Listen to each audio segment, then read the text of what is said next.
Welcome back, friends. In this tutorial, I'm going to show you how I created this design.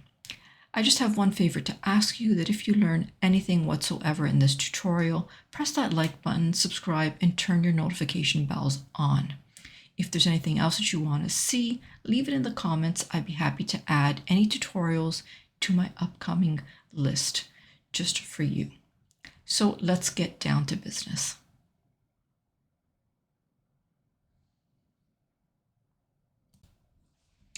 All right, so I'm starting off this design with the YouTube thumbnail, and I'm going to start by placing some letter frames on my workspace. So I'm going to go into Elements, and I'm going to search for L,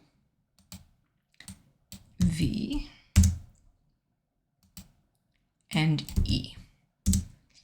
And I'm going to be spelling out the word love.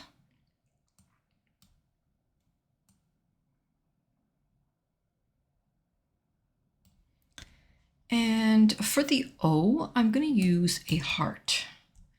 So I'm just going to clear my search, and I'll place a square in here right there. I'll go into Edit, and if we scroll down, we can just change the rectangle to a heart. All right, now I'm going to grab the letters.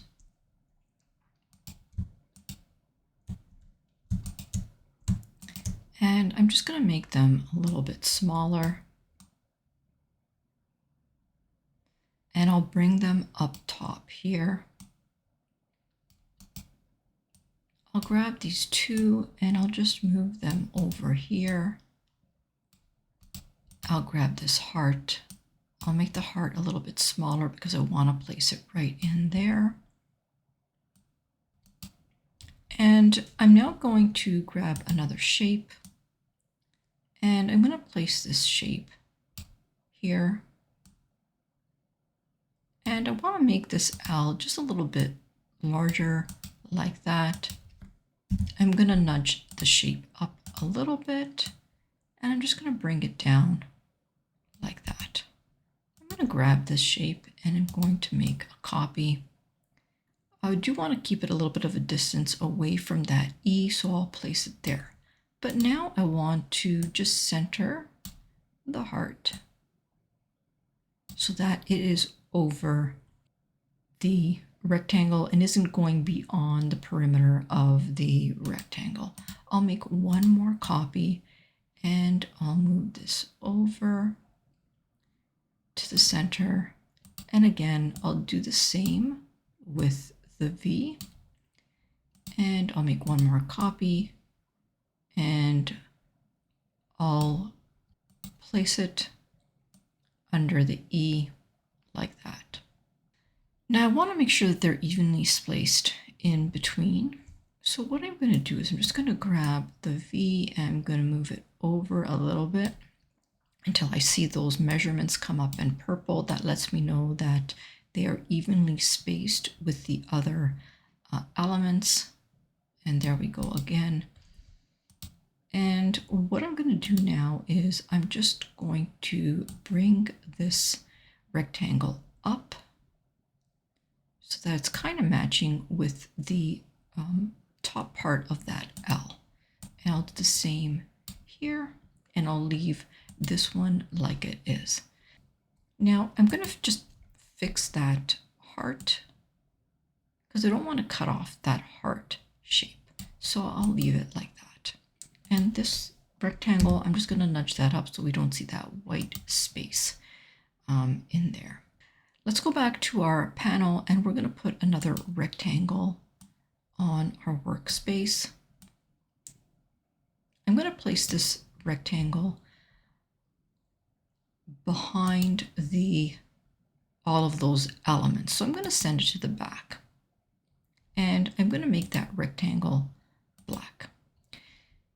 And now I'll go to Position and Layers, and I'm going to grab all of those elements, including the letters, and I'm going to make them all white. All right. What we're going to do now is we're actually going to go to the Share button, and we're going to download it. and we'll download it as a PNG. So I'll click the download button. While it's downloading, I'm going to create another page. I'm going to grab that PNG and I'm going to place it on my workspace. So here it is. We'll just wait for it to finish downloading, and I'm going to go to BG Remover and I'm going to remove the background.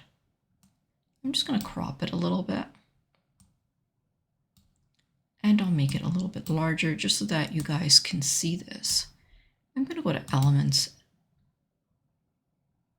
and I'll go to my recently used, and I'm going to place this photo on my workspace. Now, this photo is not high enough to fill all of my cutout. So I need to make the height higher.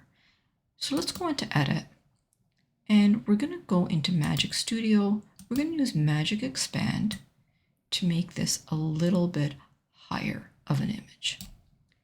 And I'll say Expand. All right, and Magic Expand will give us a couple of different options. I'm going to see what this option looks like. Okay, I'll just stick with this option right here and I'll say done.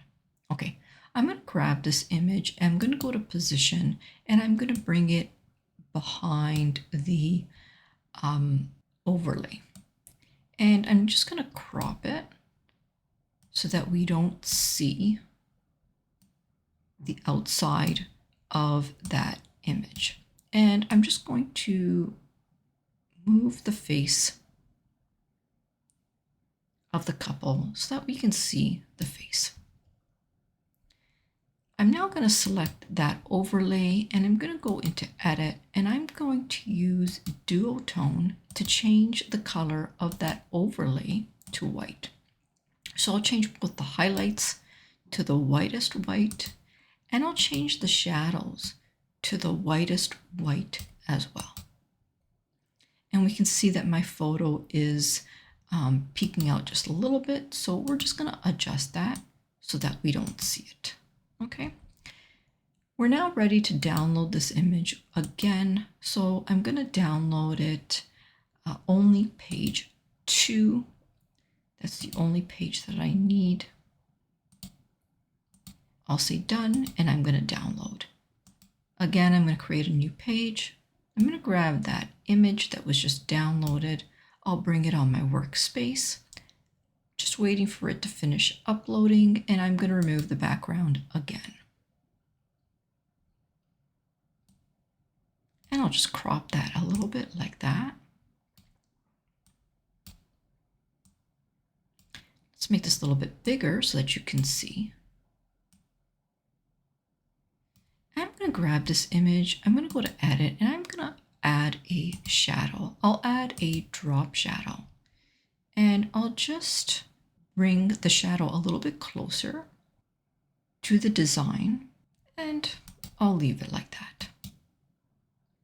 I hope you enjoyed creating this word text design with me. If you did, press that like button, subscribe, turn that notification bell on, and if you want to learn more about Canva tips and tricks, join my YouTube channel membership. I go live every single week. If there's anything else you want to learn, just put that in the comments. I'd be happy to place it on my list of tutorials that's coming up next. For now, my friends, I'm going to say bye-bye until next time. Bye now.